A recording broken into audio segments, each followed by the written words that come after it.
been quite a long day. Thank you all for coming. Thank you for making it on this lovely evening. I suppose one of the things I want to say this evening is that physics is hard. Or maybe we could be more specific, I suppose. Cosmology, the study of the universe as a whole, is hard. But it's not hard, I think, for the reasons that lots of you think it might be. It's not hard because studying the universe as a whole is inherently complex. The universe is simple. I mean, especially once you decide you don't care about details like all the stuff that happens down here, how you form planets, stars, galaxies, life, biology, chemistry, all of that. Let's ignore all of that. If we just write down the equations that explain the past, present, and future of the universe, they're simple. You can fit them on a couple of pages of A4 paper. And it's much easier to predict the fate of the universe than it is to tell you which way a cricket ball will spin as it leaves a bowler's hand. This is true.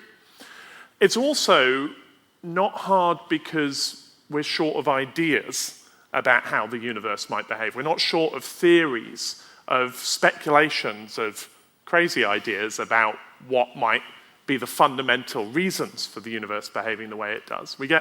Lots of us get emails all the time from people who've had a bright idea about how the universe works. And these emails I like getting them. It's nice to know people are thinking about these things, but there's a sort of impression that the person writing often has done the hard work of having the idea, and could we fill in the details? Like we've all been sitting around in what one of my colleagues calls the Hollywood version of science, where we all sit around until somebody has an idea and goes, my God, I've got it, and then we all run off and prove them right. It doesn't work like that. We've got lots of ideas. The hard bit is getting an idea that matches the vast amount of information that we have about the universe, that your bright idea about why the universe is expanding, or how much matter there is, or how atoms behave. Can you get your bright idea to not break what we already know about the universe? That's the hard bit, because we've got more than a century of cosmological observations which we believe in. And most of them, the single observation that constrains our ideas most, comes from what I've been calling the oldest light in the universe, the cosmic microwave background. And that's what I'm going to talk about this evening, if I can get up onto the stage. Now, when I talk about observations in the universe, there's a fundamental fact that I've mentioned several times in these lectures, which is that light travels at a finite speed. So what we see of the universe is not the universe as it is now, but we see objects as they were when the light left them. So the unsettling version of this is that light travels at about a foot per nanosecond. So if you look down and see your feet, if you're sitting, you're seeing your feet as they were 3, say, billionths of a second ago, not as they are now. I don't really know what to do with that feeling. It's kind of unsettling. I suggest trying to forget it. When we go to larger scales, we see the sun as it was 8 minutes ago. And so if I get rid of the sun by clicking my fingers, that doesn't work, I hope. But you can't prove that I haven't done it for another 8 minutes, because its light will still be streaming towards us. And actually we know, for reasons I can talk about in the questions, gravity travels at the speed of light as well. And so the sun's gravitational influence we experience as it was based on where the sun was 8 minutes ago. We look further into the night sky. You can take your pick of the naked eye stars. Let's do Deneb in the constellation of Cygnus, the Northern Cross or Swan, which is particularly prominent in the northern hemisphere at the minute. Deneb's actually one of the more luminous of the naked eye stars, so we see it as it was about 2,500 years ago. So we're looking back into the past. Again, if Deneb had disappeared in the last 2,500 years, we wouldn't see it. And, of course, anyone on a planet around Deneb will see us as we were a couple of thousand years ago. We can go further. We can look at the furthest object that's easily visible with the naked eye, the Andromeda Galaxy. Here it is, M31. In the autumn, if you're lucky and you're in a dark sky, you know where you're looking, and you've got clear skies, and your vision's pretty good, you can just about see a smudge of light that is the Andromeda Galaxy. And those photons, those particles of light which are reaching you from Andromeda, have been traveling for 2.2 million years. some of you in the audience, perhaps the younger members of the audience, you could just about see Triangulum, the next big galaxy out. That's 2.7 million light years away.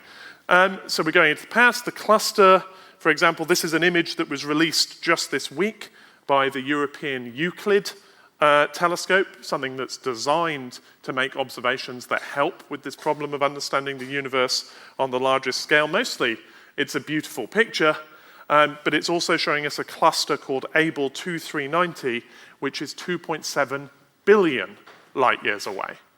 And so we're now at the point, when you get this far into the universe, the idea of a present of today's universe has sort of vanished. We're seeing in these images a deep past. Galaxies are different processes are happening, the universe is a different place, but we get to observe it.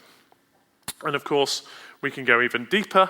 This is a recent image from the JWST, our newest space telescope, and many of these dots are interesting. Many of these dots are galaxies, not nearby stars, but one of them down here in the bottom corner, which delights in the name GNZ11. Sorry, it's American, GNZ11. I've been told I've got to translate that. This is a galaxy, this little dot. I know it doesn't look like much, but this is a galaxy seen 430 million years after the Big Bang, so more than 13 billion years ago. I mean, we're looking at one of the earliest active galaxies that have ever been seen in this image. So we really get to write down the long past, the long history of the universe.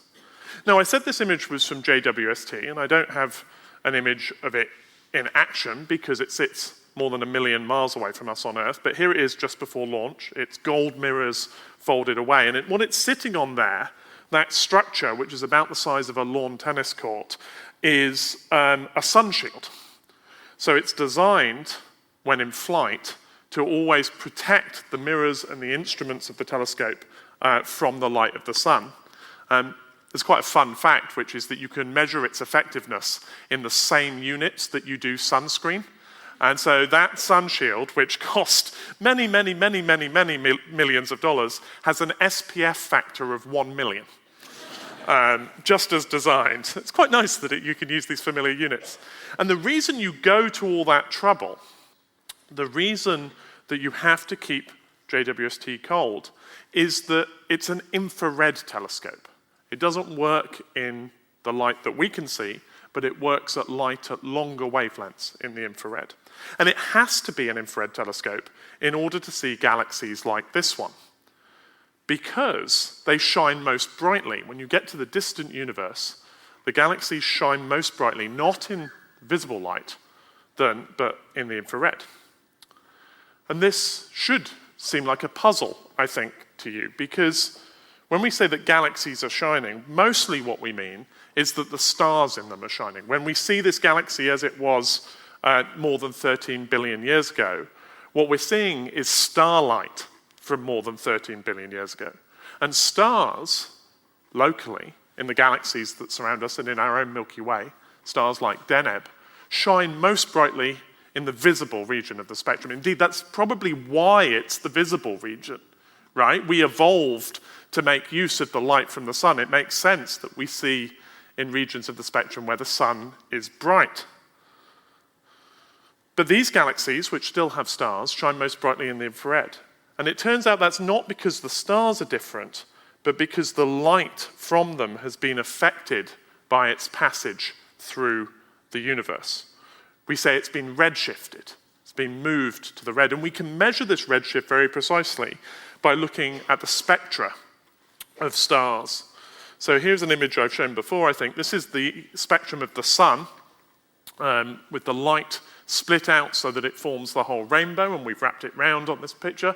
But you can see that in this spectrum there are these dark lines, these fingerprints that tell us about the presence of different atoms in this, in the stars, in the sun's atmosphere. So the two broad black bands that you see in the yellow there tell us that the sun has sodium in its atmosphere, for example. And when we look at distant galaxies, we see the same pattern of fingerprints, but all shifted to the red. And we call that the redshift. And so it tells us that something has happened to the light from these distant galaxies while it's been on its way to us. We think the stars are normal, but this redshift has happened. And we've been studying this sort of thing for a long while, for more than 100 years now. And a slightly unsung hero of this story is this guy. This is Vesto Schleifer, pictured as a relatively young astronomer. I think it has to be said, I was determined, at one point this lecture was going to be about Vesto Schleifer, because I think his work is incredible, as you'll see. But he turns out to be incredibly boring. I mean, I'm sure he was lovely. I'm sure he had hobbies and stuff. But the historical record records that he grew up in a scientific family, went to college, liked astronomy because he had a good professor. His brother, who was an astronomer, got him a job at an observatory, and then he stayed there for 53 years. So, you know, I can't really make much of a lecture of that. But what I can tell you about is his results. So he was working at Lowell Observatory, the place where Percival Lowell had set his astronomers to look for canals on Mars a few years earlier, where Pluto, actually under the supervision of Schleifer, was discovered in 1930. Though, of course, that's turned out not to be a planet, and we can fight about that again in the questions, if you like. But he was interested not in solar system astronomy, but in studying the broader universe. And he got engaged in the problem of what was called then the problem of the nebulae, the fuzzy things that you see in the sky, the things that aren't stars. And it was known in the early 20th century, as I've covered in previous lectures, that some of them were spiral nebulae. They had a spiral structure, and those appeared to be different from things like the Orion Nebula, which we now know to be star-forming regions. Schleifer used the powerful telescopes at Lowell to take spectra of these spiral nebulae. And he noticed that within them, the lines, those fingerprints that I showed on the previous slide, were shifted back and forth. Some of them were shifted to the blue. Some galaxies, some spiral nebulae, showed lines shifted to the blue, and some showed them shifted to the red. Over time, and by 1917, when he wrote this paper, it was clear that there were more red than blue. He, at the time, in this paper, he reports a ratio of 21 red-shifted galaxies to 4 blue-shifted. So he sees this imbalance in the universe. And he interprets this shift as motion, that these galaxies are moving relative to us. He does that because you can make an analogy between this kind of shift and a Doppler shift, the kind of thing that causes an ambulance siren to change pitch as it flashes past you. It's not quite the right analogy, it's not quite the right physics as it turns out, but it's a good thing to bear in mind that you can convert these things to velocity. Now he's excited by this because to him this tells us that we live in a galaxy. The fact that all these galaxies are moving relative to us, but our nearby stars are not, tells him that we live in a galaxy. So he is most engaged in the fact that he's shown that the Milky Way is something like those distant objects. And he says that we can work out how the Milky Way is moving. He says it's moving at 700 kilometers per second, a number that I'll come back to. But his results are used by a much more famous astronomer. They're picked up by man with a pipe around town, Edwin Hubble, down the road in California, who was studying the same sets of galaxies. Now, Hubble was more interesting. I've always been a big Hubble fan, partly because he's one of the, unlike Schleifer, who seems to have been born to this, Hubble definitely fought for and chose to be an astronomer. He originally, under parental pressure, became a lawyer and was given the best training, I think, at the University of Chicago. And then he was a Rhodes Scholar in Oxford, where I've looked and looked and looked, and we have no record of him taking any interest in astronomy whatsoever. I thought I'd find the lectures that converted Hubble from law to astronomy. But he was doing all of this as law, which he then went on to practice half-heartedly, he said, before chucking it for astronomy. And there's this great quote, he says, "Even if I knew I was second or third rate, it was astronomy that mattered." And I could, I suppose, work most of a lecture around that. I found some nice colour. I've actually known for a while. So the great fact about Hubble is that he was on a championship basketball team when he was at college.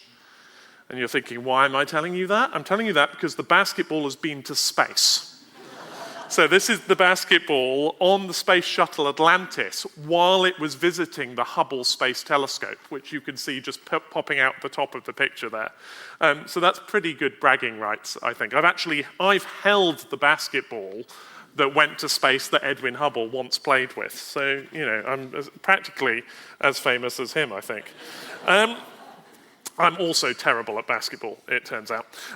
What Hubble was doing was slightly different. So Schleifer had looked at the spectra, but Hubble was taking deep pictures of the galaxies around us using the large telescopes at Mount Wilson in California. So that on the left is a modern picture of the Andromeda galaxy, but on the right here is Hubble's picture from 1923 using the great 100-inch telescope. So what's that? That's about 2.5 meters, the mirror across. And you can see he's marked a couple of N points on here. There's one in the middle, there's one a bit further up. Those he thinks are novae. They're exploding stars. They've appeared since his previous observation. And there's one in the top right where he's labeled it N, and then he's crossed it out and written VAR, which is not a sporting reference. This is the discovery of a variable star, a star that's changing in brightness over time. It appears and disappears as he takes images of this galaxy from night to night. And in fact, it's a type of variable called a Cepheid. Now, a Cepheid variable, and this is the pattern of that star, these are modern observations of Hubble's variable star. You can see it goes up and down in brightness with this regular pattern. And the crucial thing is that the speed with which it does that tells you how bright it is, or rather how luminous it is, how much power it's putting out in its light. And so if you know how luminous something is, and you know how distant, and you know how bright it appears in the sky, you can work out a distance to it. So Hubble has this method which builds on great work by Henrietta Leavitt and others, particularly the women of Harvard Observatory in the first couple of decades of the 20th century. But Hubble's able to make these observations because he's got access to these big telescopes. And so he's able to measure the distance to the galaxies that Schleifer is taking spectra of. And the results are quite striking. These are Hubble's results. I've replotted them. But I've put nearby galaxies on the left and distant galaxies on the right. And on the y-axis, so at the top here, that's the amount of redshift. So the higher up you are, the more redshift there is. You can interpret that as a velocity if you want. And so what you can see is that there's a rule here that we now call the Hubble-Lemaitre law. And the rule is that the further away a galaxy is, the faster it's moving away from us, the greater the redshift. The further away a galaxy is, the faster it's moving. Here's the modern version done with the Hubble Space Telescope, and you can see that the results are really quite convincing. And that observation is, I think, the most important ever made in the subject of astronomy. Because from that, we get all of modern cosmology. And to show you why that is, I think we need a slightly different universe to think about. And I like using this. This is an Escher print called Cubic Space Division. And I want you to imagine that we live on this cube that's at the bottom. So we're just here, all clustered on this cube. And I want you to imagine that in this universe that Escher's visualized and that I'm talking about, the rods that join the cubes together are all expanding. And they're all expanding at the same rate. And it doesn't matter what that rate is. Let's say it's, 10 miles an hour will do, something like that. So the first thing you realize is that if we're on our cube at the bottom and all the rods are expanding, it's going to look like all the other cubes are rushing away from us. We're going to feel like we're in the center of some great expansion. But that would be true whichever cube we lived on. So there's nothing special about the fact that we look like we're at the center here. Second, this cube, so if we're here, this cube here is going to rush away from us at 10 miles an hour. But this one in the top right is going to go away at 20 miles an hour because there are two rods between us and it, and each one's expanding at 10 miles an hour. So there's a rule in this universe that the further away a cube is, the faster it's receding from us. The further away the cube is, the faster it's receding from us. That's the same rule that we found with Hubble's observations. And so replace the cubes with galaxies, ignore the expanding rods and say it's space itself that's expanding, and you get Hubble's law back at the cost of admitting that we live in an expanding universe. And that's the fundamental insight that leads us to what we'd call the Big Bang theory. Because if you live in this universe where things are expanding, we can run this backwards, and you get to a point where all the cubes are next to each other. A dense universe that then exists just after the start of a universal expansion. So that's the moment just after whatever the Big Bang was. And so that's the observational evidence. There are other lines that support it. That's the observational evidence that supports this crazy idea of a Big Bang. And I should say in passing that it is a crazy idea, right? The idea that the universe had this moment where things came into being, perhaps, and then there was this expansion. That's not simple physics at all. That's not obvious that it should be so. And in fact, the name Big Bang came from somebody who believed that the idea was ludicrous. It was given by the great Cambridge cosmologist Fred Hoyle, the man who, with others, explained how stars produce heavy elements. He thought this idea was ridiculous, and Big Bang was used by him for the first time in a radio address as an insult. You know, this Big Bang theory can't make any sense. That's what it was supposed to be. There have, by the way, been attempts to remove the name because it's slightly, I don't know, it's slightly confusing, right? We're not saying there was an explosion, we're just saying there was a time when all the cubes were on top of each other and the universe was in this dense state. Sky and Telescope magazine in the 90s ran a competition to replace Big Bang. They asked for suggestions. And there was a strong second place showing for horrendous space kablooey, which some of you may recognize from Calvin and Hobbes, but it's a bit of a mouthful, and Big Bang won the contest. So we're stuck with it. But it raises questions. It raises questions like, what caused the Big Bang? We've got this moment, which seems to be a moment of origin. So what caused it? And this was a question that was immediately obvious to those who were working on theory alongside Hubble and so on.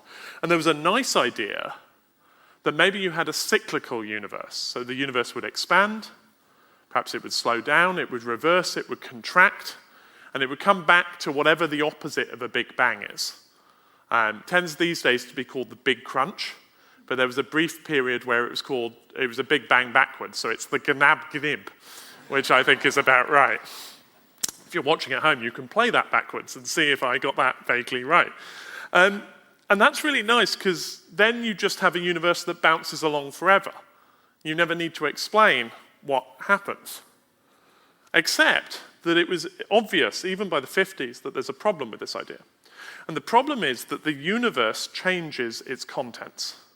So let's go back to that distant JWST image and this blob of a galaxy that I am going to keep showing you until you're excited by it, even though it's a small red dot.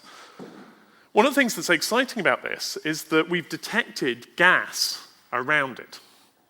And the gas is almost entirely hydrogen, we think, but definitely helium and not much else. And so in our modern cosmology, this makes sense. The early Big Bang, the conditions that existed right at that moment where things were very dense, we think produced hydrogen and helium. And so the fact that this galaxy, which is only a few 100 million years after the Big Bang, has this pristine gas around it, that suggests that it's young. That makes sense. That's what we'd expect for a galaxy that's in the first flush of youth. But what bothered people in the 50s is that over time, as this universe evolves from here to us today and onwards, stars turn hydrogen and helium into heavier elements, into the carbon, oxygen, nitrogen, everything else that we're made of, into iron, and explosions produce gold and so on. The universe becomes polluted with these heavy metals. And so if you have this cyclical universe from Big Bang to nab-nib, definitely the first one was better, nab-nib, then shouldn't you inherit some of the leftovers of the previous universe? You need a magical process that destroys everything and gets it back to pristine hydrogen to explain what we're seeing. And so they started to look for evidence of such a process. And that's the next bit of the story. But it starts in a very different place. It starts with an extremely large balloon. This is a balloon called Echo 1. This is its first inflated test. And this is, I think, the simplest working satellite ever launched into space. It was just a big balloon. It got to space, got to the very upper atmosphere of the Earth. It's a NASA project. And the idea of Echo 1, and there was an Echo 2 and a couple of others as well, is that these, launched in the early 60s, were passive communication satellites. So in other words, you put these big shiny balloons up in the upper atmosphere, and then if you want to communicate with somebody who's over the horizon via radio, you can bounce your radio signals off the balloon. It's really simple, but it works, right? And it's important. So this was an attempt to improve radio communications, but which triggered a huge interest in trying to understand the kind of background interference that you got when you did this sort of communication. No doubt, even if you had a powerful radio transmitter, bouncing it off a shiny balloon in the upper atmosphere means that the signal coming back down to your target station is going to be really weak. And this is even more true when things got a bit more advanced. When we had the first communication satellites, this is a model of Telstar, which was the first privately built and supported satellite. Telstar was a relay, so you could beam television signals up to it, and then it would beam them back down to Earth, but it was going to be faint. And people built big instruments like this AT&T ground station in Maine that were built just to communicate with this one satellite so that we could communicate across the globe. But understanding the background, as so often in radio astronomy in particular, but in astronomy as a whole, had become really important. And that brings us to this instrument. This is the Big Ear, which exists in Homedale in New Jersey. It's still there. It looks rather like it did in this picture. It's just been announced that it's going to be preserved as a historical monument, which is great, because when I went to see it, I had to break through a fence in a Nokia car park to go and see it. But standing on here are two gentlemen called Penzias and Wilson. They were engineers at Bell Labs who were given the task of characterizing the background that was interfering with transmissions to things like Telstar. You can see that they have their giant antenna. The shed on the end is where the electronics live, so that's where the receiver is. So this collects radio waves, focuses them down into the shed, and crucially the whole thing rotates so that they can swing it around the sky and try and work out what the source of the background is. Now this thing is a museum piece. We couldn't build one of these just for demonstration purposes. I did ask, but apparently Conway Hall isn't quite big enough. So I've bought my own device that's operating at the same wavelengths. Now, some of you may recognize the rough form of this thing. Some of you may not, but this is what they used to look like. So this has an antenna, and it's tuned to a particular frequency, and as you can see, it's receiving static, because analog television transmissions were turned off in this country about 10 years ago. So this is all we can get. But this is operating at the same wavelengths as the Big Ear. And so this is picking up the same static that Penzias and Wilson were trying to attract. So you can actually see it this evening. This is a live demonstration. This isn't recorded. I hope you're enjoying it. I know, perhaps it's more interesting than the lecture. Never mind. They found that most of their signal, 95% of it, was due mostly to atmospheric effects, to distant lightning storms, to things happening in the upper atmosphere, to the radio background that the Earth creates, thanks to its magnetic field and the atmosphere. But they found there was a remnant, about 5% of the signal would not go away, and they spent a long time mapping the sky to see where that 5% was brightest. And I actually replotted it for you, but this is their data plotted on a modern map of the sky. So I've got the whole sky, and this shows you all the variation that they detected. It was completely uniform. So this is coming from wherever they pointed their antenna, they received a signal with the same strength. And if this thing was more stable, I could rotate it and show you that this doesn't change. I discovered earlier that doesn't work very well, so we won't do that. Now, if you have a uniform signal, it's usually a sign that something's wrong with the instrument, right? That there's a cable loose, or the antenna's got its own source of noise, because as you swing it around the sky, nothing changes. It seems clear it'll be noise. My favorite analogy for this is the 19th century astronomer who reported the discovery of giant ant-like forms on the moon. because he could see them through his eyepiece whenever he looked at the moon. And it was only when he realized that he could also see them when he looked at Mars and Venus and several stars that he realized that the ants were local, right? They lived in the eyepiece. The paper was, it's a true story, it's a genuinely true story, and the paper was retracted. And I have checked, I have never seen giant ants on any of those bodies. So we know that was noise, right? That was a mistake. And Penzias and Wilson originally thought that they had a similar problem. Their paper tells us that their antenna was coated with what they called a white dielectric substance, which was deposited there by pigeons that had taken up roost in the antenna. They found a solution. This might be my favorite slide of all year. This is the actual pigeon trap they built to catch the pigeons. This is currently in the collections of the Smithsonian Museum. So if you're ever in Washington, D.C., you can go and ask to see this pigeon trap, which I highly recommend. Weirdly, the electronics from the antenna are in Berlin, but D.C. got the pigeon trap. Somewhere there's a museum story about that. They caught the pigeons. Let's assume that they took them a long way away and released them safely. I haven't been able to find any records. They came back, and then they scrubbed the antenna with toothbrushes. So I want you to imagine being a highly trained engineer who solved 95% of the problem that you were set, getting rid of this noise in the background, and there's 5% left. And I want you to imagine that that's led you to catch some pigeons and then scrub your antenna clean of what they've left behind.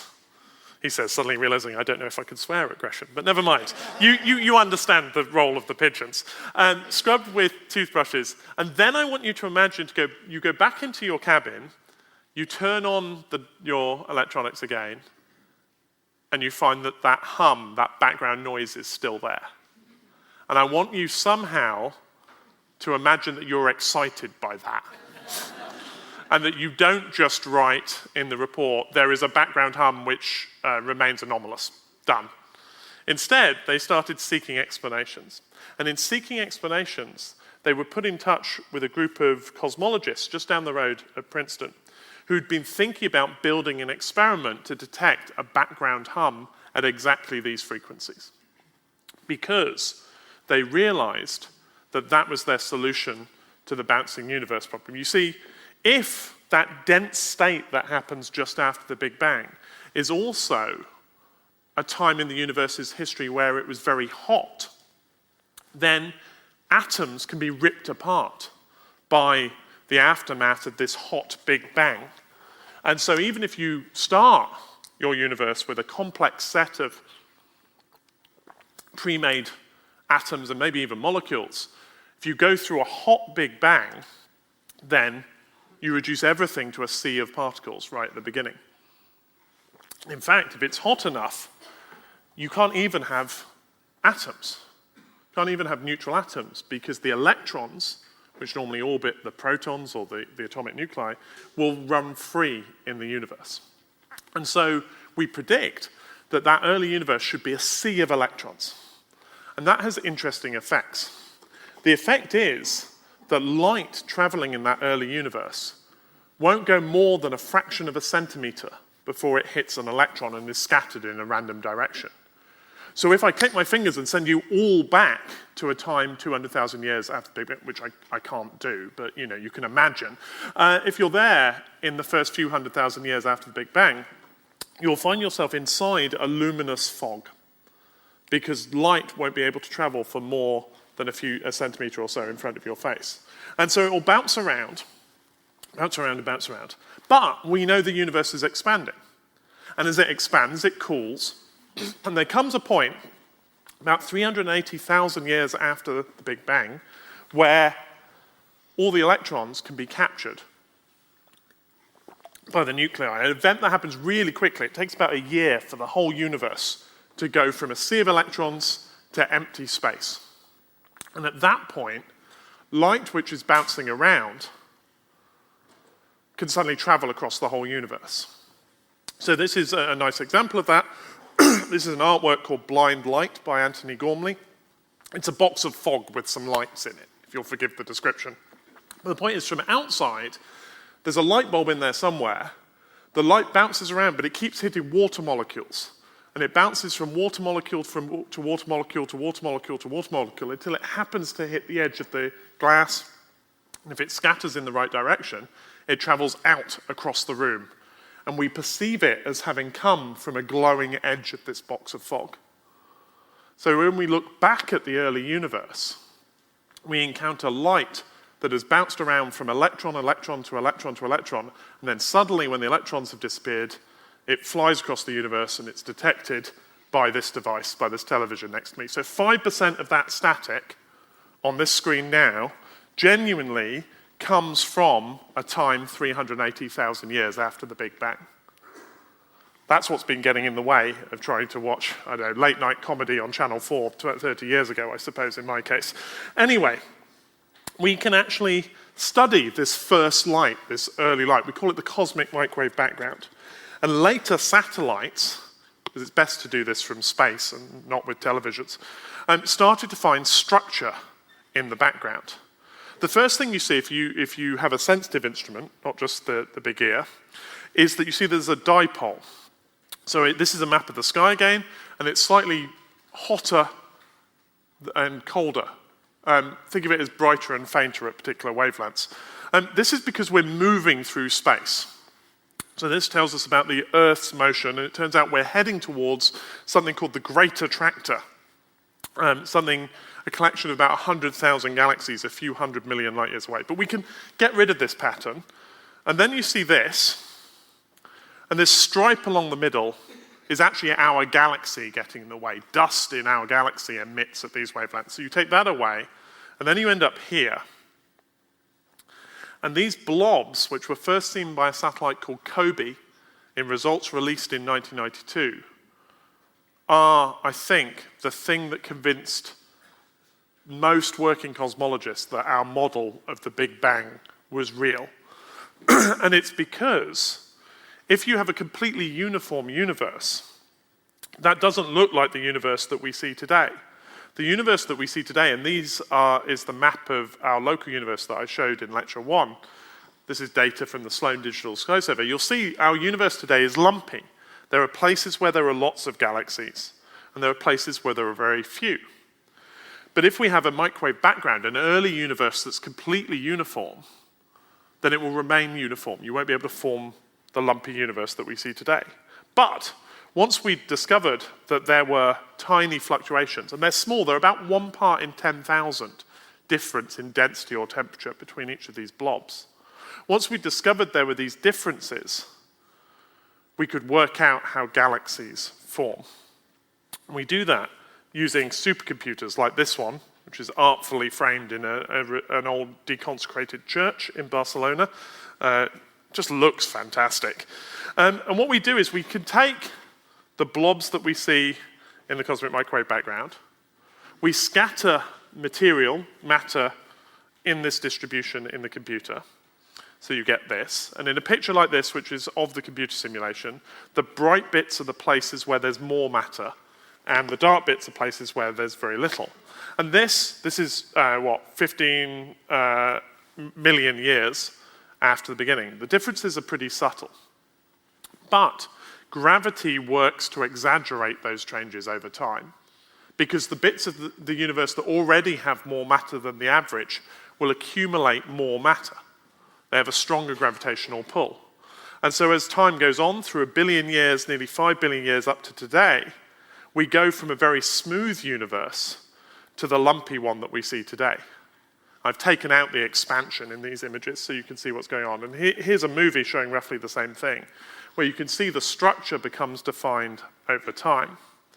And the game we can now play is that we can compare this to the universe that we see around us.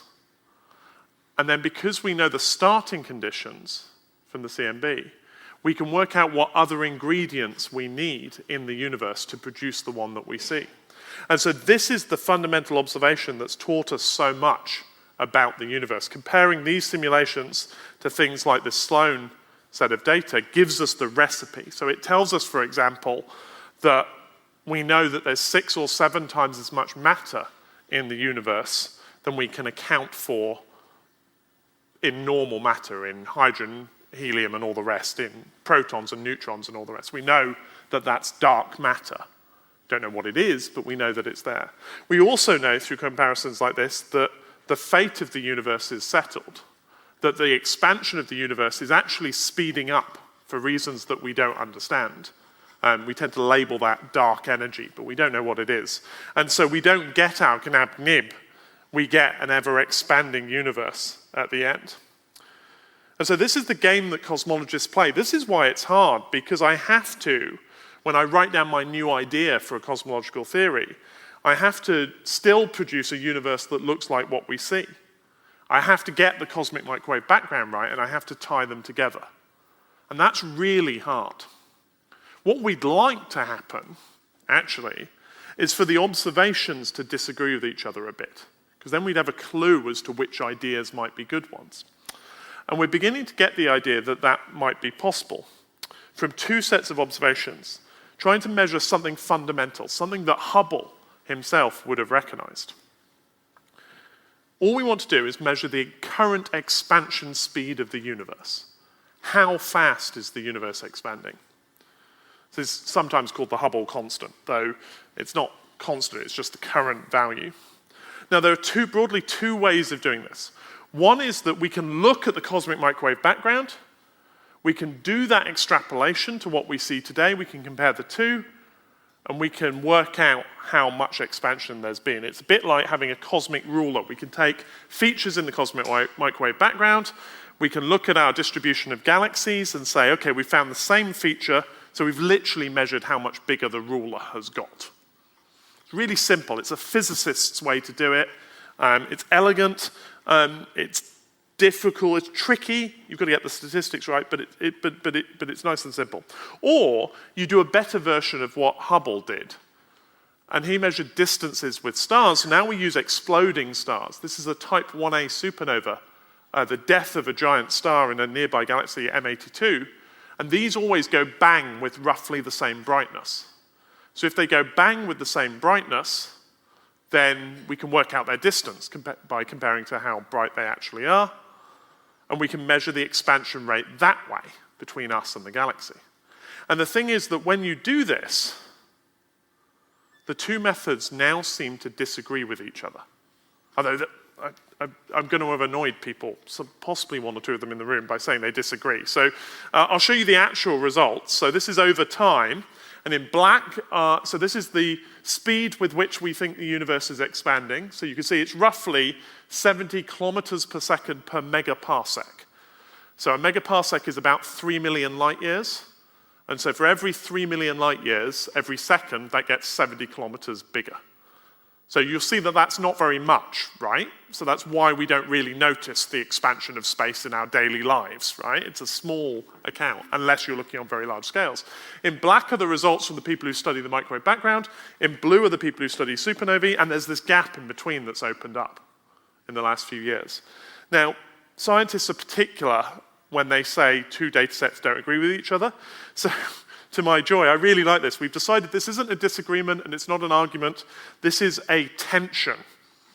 So this is known as the Hubble tension, and it's the biggest problem in cosmology, that these 2 methods don't agree. Either we don't understand something about supernovae, or we don't understand something about the cosmic microwave background, and remember the early universe is simple, or there's something really wrong with almost everything I've told you. And we don't know which it is. What we need are more supernovae, and help is coming. We're building the Vera Rubin Observatory in Chile, which I've mentioned before, but I'm really excited now because the camera, here it is, this beast of a thing, this 3,200 megapixel camera arrived at the observatory just the other day. So this photo's about a week old. This camera is the biggest camera ever built for astronomy. And Rubin will do many things, but we're going to discover more supernovae every month than we've found in human history. So we've got more supernovae coming. We'll be able to do these measurements more accurately.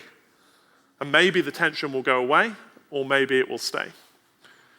We can also look at the microwave background in new ways, which we do for all sorts of reasons. This time we're doing it from the ground. This is the high Andes in Chile, the site of an observatory that's being built now called the Simons Observatory, an international collaboration involving American, Canadian, Chilean, British, and many more cosmologists. And they're going to look at the microwave background primarily to try and uncover evidence of what happened in the first few, not even milliseconds, of the universe's history. The very beginnings may have left their imprints on this oldest light of all. But what's fun about this is that the biggest problem isn't working out the physics of this or looking for the signals that they hope to find, because that stuff's simple, remember. Physics isn't hard for the reasons you think. Their big problem is that our galaxy gets in the way, that the dust in our galaxy shines brightly at these wavelengths and will interfere with these measurements. But what's great is that we're building an observatory. They can do cosmology. Other astronomers will use this data designed to discover the very early history of our universe to study our galaxy today. And so a new understanding of the dust in our galaxy, the raw materials that form planets and which will go on to form the next generation of stars and solar systems, will come from a project that's thinking about things that happened 13.8 billion years ago. I started by saying that physics isn't hard. But what I hope I've said in the 6 lectures this year is that our ingenuity in inventing new ways to discover and observe the universe is unbounded. And that as we found more ways to make careful measurements, often simple measurements very carefully, we've unveiled a rich and varied history that goes from the microwave background, just after whatever it was that the Big Bang was, all the way through to the point where we have a planet with people not just capable but willing to come and hear about this stuff on a Wednesday evening. I want to end this year's series of lectures with a few lines from a poem by Rebecca Elson, a poet who was also somebody who researched cosmology. She studied the universe on the largest scales, and I think it captures how I want everyone to feel about our observations of the universe. She says, "We astronomers are nomads, merchants and circus folk, all the world our tent. We are industrious, we breed enthusiasms, and we honor our responsibility to awe." Thank you very much.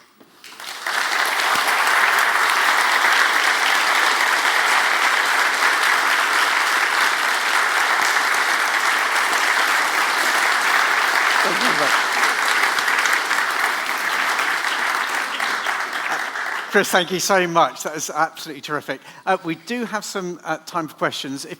We'll take a mixture from the hall, and I've got quite a lot online as well. So if we don't get through all the questions, do keep an eye out on our YouTube channel and your podcast channel of choice, because we will have, I'm sure, a follow-up on those. If you're in the hall, please wait for the microphone to arrive with you. So we've got one right at the back over there.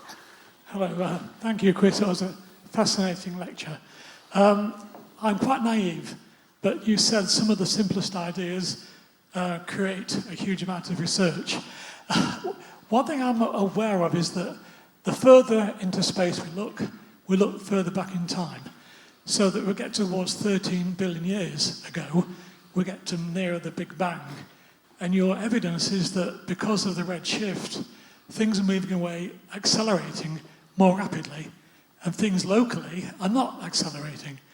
Does that suggest that maybe we're looking at the acceleration just because of the Big Bang, near the Big Bang, rather than locally, and we're getting the wrong end of the stick?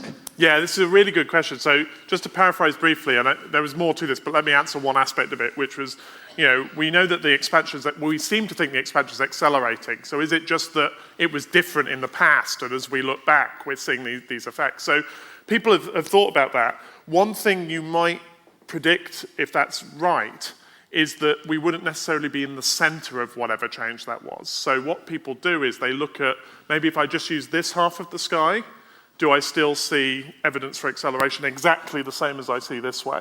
And as far as we can tell, there's no difference. And so it's quite hard to explain, unless there's some magical reason why we're right in the middle of this expansion. And remember that I said, just from the fact it's expanding, there's no reason that we're in a special place.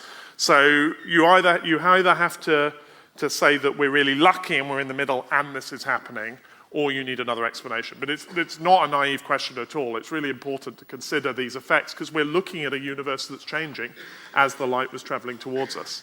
So thanks for getting us started. Great question. I'll take one online and then we'll go back into the hall. So one which I was tempted to ask for myself, actually, which if the universe is expanding, are there any theories about what it is expanding into? Oh, I hate this question. It's not that it's a bad question. I promise it's not. It's a perfectly sensible question. But I know I'm not going to say anything that's satisfying. But let me talk for 60 seconds in the hope that I might hit on something. So the reason it's not a good question is that it's perfectly reasonable, right? You're imagining, when I say the universe is expanding, you've all got in your head a thing that's probably round and has got some stars on it called the universe that's getting bigger, right? That all makes sense. You know, that's why if you call it the Big Bang, fine, it exploded and then it expanded outwards. We can all do that in our heads as well. But the question I have to ask you is where you think you're watching that from. Because if you've got this ball of stars that's getting bigger, you're viewing that from outside the universe. And so that's not, all I can say is that that's not a sensible place to put yourself, right? That doesn't exist in our physics. You've given yourself a godlike view of the thing. And so what it is it's not an expansion, it's a stretch. So it would be like, imagine if we turned this stage into a travelator that split down the middle. So you started going that way and I started going this way. We'd be getting further apart because the stage itself would be expanding. And I think I've now talked for long enough that you've forgotten that I haven't answered the question. But there is no good answer to that because it rubs up against how we visualize things. So yeah, sorry. If you're online and you know an answer, please put it in the comments and I'll credit you forevermore. Yeah, thanks very much, Chris. You mentioned earlier that some astronomers had difficulty accepting the Big Bang Theory because it didn't seem like essentially good physics or understandable physics. And of course, Fred Hoyle and others championed as an alternative the steady state theory of the universe, which was the idea of an ever-evolving, ever-expanding universe with no beginning and no end. To what extent, with the luxury of hindsight, bearing in mind that the steady state theory is now rejected by almost all astronomers, to what extent did the steady state theory seem like better physics, if you like, than the Big Bang Theory? Yeah, it's a good question. As you described it very succinctly. So the steady state it didn't try to deny the fact there was an expansion, but the idea was that you'd have no beginning, that the expansion there'd be constant creation of space and presumably raw materials and so on. So I think whether it's better physics at the time or not is a matter of taste, I think. It's about, do you wrap up all the stuff we don't understand and say, all right, that's the Big Bang? Or do you have a mysterious force that continually creates space that we also don't understand? So I think that really is a matter of taste. What happened pretty quickly after that, into the late 60s, just from things like counting the number of things that radio telescopes could see on the sky, was it became clear that as we looked into the distant universe, it was different from the present-day universe. So things were closer together. Stars were younger. And so once you get to that point, I think it's very difficult to explain it, because you end up with a steady state that needs to create the illusion that the distant universe is earlier, and at that point I think it falls apart. Now Hoyle wouldn't have agreed with that. He stuck to his guns all the way through into the 1980s when he was doing things like picking fights with the Natural History Museum in his spare time, and which of us hasn't done that? But I think at the time it makes sense, but there was a core group, mostly in the UK actually, the steady state was the British theory, where there was a small group that clung on, I think, past the point that the observational evidence had made it just more complicated. It's not that it's wrong, but you needed so many fudge factors that you were essentially putting little Big Bangs in all over the place, and at that point you might as well have one big one. I can take a couple more online, one of which I think probably you can answer quite quickly, the other one might be a bit more involved. This is a sympathy question, really. Someone saying, I've asked this at every lecture in the series and sadly yet to see it asked. So on the last Pluto lecture, is not a planet. Sorry. On the last lecture of the series, could it be the Mysterons? It could always be the Mr. Arms, but no one will give me funding to research that. So see also clangers and Another one which we potentially one for our Professor of Divinity, but does it blow your mind as much as mine when you question why is there anything at all? I get the expanding universe, but why anything at all to begin with? Yes, it really does. And I think one can distinguish, when we say Big Bang, I think we make things more complicated by meaning, there are two different things we mean when we say Big Bang. One is the fact that the universe was in a hot, dense state 13.8 billion years ago. And I think, as I've shown, there's lots of good observational evidence for that. There's also, when we say Big Bang, we mean the moment at time equals 0 that started everything. And we have no observational constraints on what that is, other than that the universe existed and it was in a form that it could evolve. But beyond that, it's very difficult. There's some mad theories. There are some speculative theories. If you read enough science, popular science, you find theorists who are peddling ideas like the universe causing itself, because time is on a loop, obviously. There are nice ideas, there are fun ideas about, in the far future, maybe our universe will bud off baby universes, and that causes the Big Bang. And they're fun speculations, but we haven't yet worked out how to test any of those ideas. So we know that the universe was in a hot, dense state 13.8 billion years ago, after something called the Big Bang that we don't understand at all. Chris, there's Alan Guth, I think his name is, who one of his predictions was that there was a sudden expansion of the universe. I don't know if that was right at the beginning. But what I wondered is, if we could go back to that moment when that sudden expansion was happening, and we were making measurements, either quantum mechanical measurements or astronomical measurements, would the laws of relativity and quantum mechanics hold at that moment, during that sudden expansion? Yeah, so the expansion, I didn't quite recognize the name, but it may be the case. Oh, Alan Guth, yes, of course. There's a group of people, including Guth, who in the 80s had this idea that you can solve lots of problems in the universe if you have what they called a period of inflation. So it's in the very early moments of the universe. This is what the people building the new cosmic microwave background telescope hope to see the effects of in the CMB. So you need something like when the volume that is our everyday universe, our observable universe today, was a pinhead, you need to instantaneously turn it into a grapefruit. Sorry, to something the size of a grapefruit. Otherwise, that's a whole different cosmology. See, there's a new idea. But that needs to happen in much less than a billionth of a second. And that explains things like why the CMB is so uniform, because any structure would be washed out, because we're now looking at a tiny fraction of it. So those are good ideas, and we're trying to test them. I think most cosmologists believe in them, but we don't have any direct evidence. There was a false alarm back in 2015 where a bunch of people studying the microwave background thought they'd found evidence for it, and it turned out it was our galaxy getting in the way. They'd mistaken the dust for the signal they were looking at. If you were there, what would you measure? Well, that's a question for somebody much more theoretical than me.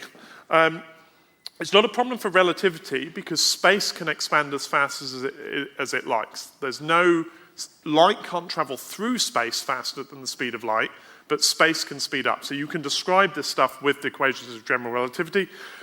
What on earth's happening with quantum physics at the time? It's difficult to say, except that quantum physics tells us that empty space is full of strange fluctuations. Particles appear and disappear all the time. If you suddenly inflate a universe where that's happening, you produce a set of ripples, places that are slightly more dense and slightly less dense than you'd expect. You end up with something that looks pretty much like this. And so the seeds that go on to form the galaxies may have been microscopic quantum fluctuations in the early universe.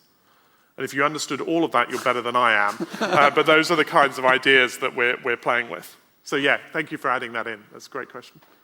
Ladies and gentlemen, we have had this evening a fascinating insight into the beginning of the universe, but I'm afraid the end of time is already upon us. Please join me in thanking our speaker this evening, the 39th Professor of Astronomy at Gresham College, Professor Chris Lintott.